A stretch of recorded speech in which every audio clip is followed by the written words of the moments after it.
ভাবুন তো, আপনার নৌকায় যাত্রী হয়ে উঠেছেন এমন এক নারী যার পায়ের স্পর্শে সাধারণ কাঠ সোনায় পরিণত হয়। কি চাইবেন আপনি তার কাছে? অঢেল সম্পত্তি নাকি অন্য কিছু? বাংলার এক সাধারণ মাঝি ঈশ্বরী পাটনির সেই অবিশ্বাস্য ত্যাগের গল্পই আজ শোনাবো। চলুন গল্প শুরু করা যাক। সময়টা আজ থেকে কয়েকশো বছর আগে। ভারতচন্দ্র রায়ের অন্নদামঙ্গল কাব্যের সেই কালোজয়ী ঘটনা। গঙ্গার তীরে খেয়া পারাপার করত এক বৃদ্ধ মাঝি, নাম তার ঈশ্বরী পাটনি। দারিদ্র্যের কষাঘাতে জীবন চললেও তার মনে ছিল অসীম ভক্তি আর সরলতা। একদিন সন্ধ্যা ঘনিয়ে আসছে, এমন সময় ঘাটে এলেন এক অপূর্ব সুন্দরী নারী। তার চোখে মুখে এক দিব্য জ্যোতি। তিনি ঈশ্বরীর নৌকায় উঠতে চাইলেন। মাঝ নদীতে নৌকা যখন ভাসছে, তখন কৌতূহলী ঈশ্বরী তার পরিচয় জানতে চাইলেন। দেবী অন্নপূর্ণা তখন ছদ্মবেশে। তিনি নিজের পরিচয় দিতে গিয়ে এমন ভাবে কথা বললেন যা শুনলে মনে হয় সাধারণ দুঃখী মানুষের কথা, কিন্তু তার আসল অর্থ ছিল গভীর আধ্যাত্মিক।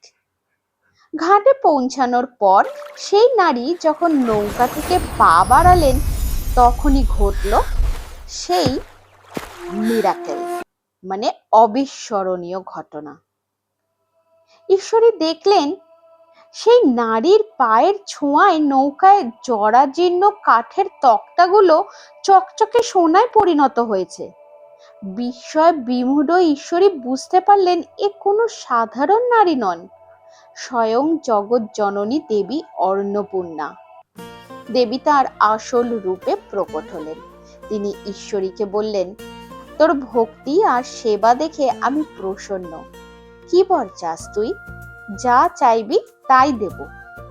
সাধারণ মানুষ হলে হয়তো রূপোর কলসি বা সোনার মোহর চাইতো, কিন্তু ঈশ্বরী পাটনি দু হাত জোর করে মাথা নিচু করে বললেন, আমি আর কিচ্ছু চাই না মা, শুধু আশীর্বাদ করো, আমার সন্তান যেন থাকে দুধে ভাতে।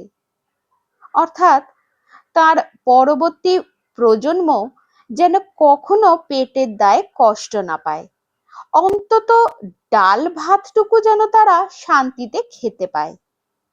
একজন দরিদ্র পিতার এই অনাড়ম্বর প্রার্থনা আজও বাঙালির চিরন্তন ভালোবাসার প্রতীক হয়ে আছে।